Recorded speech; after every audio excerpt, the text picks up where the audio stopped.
Welcome to Obstacle Running Adventures.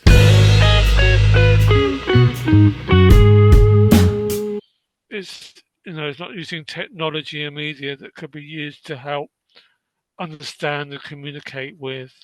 So that needs to be radically changed if the adaptive athletes are to be integrated within the UK, but not only UK. You could apply that worldwide, really.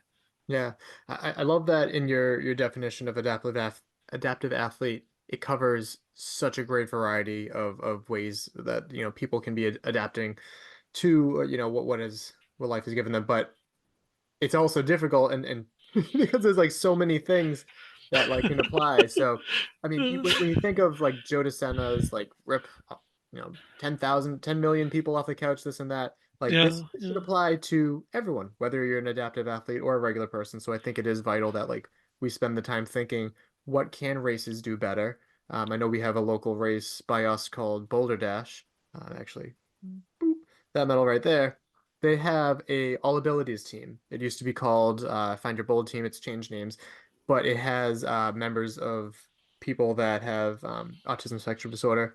It has a woman, Nina, who has cerebral palsy, I believe. She's in a wheelchair, and we take her out of the wheelchair and we put her over the wall, and it's a great time. And she has like a whole wave of just like the all abilities team, and that is the I've been in the sport for a long time.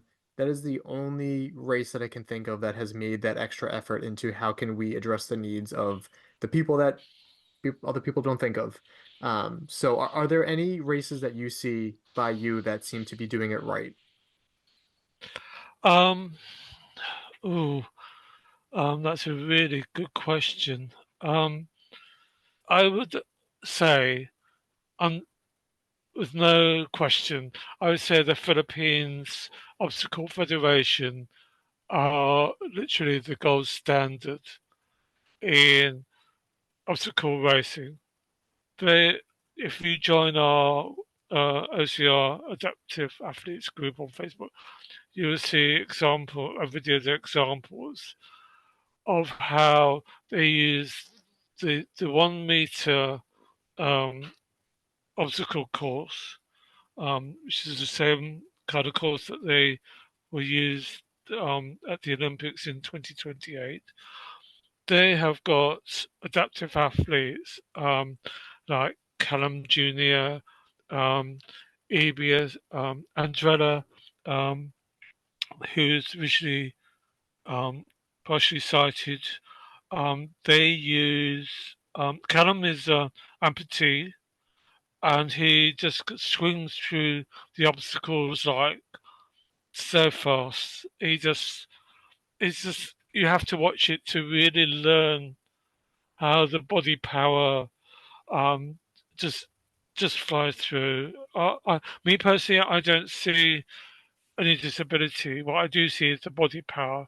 I Hmm. see how the body adapts and is creative and how it goes through the obstacles.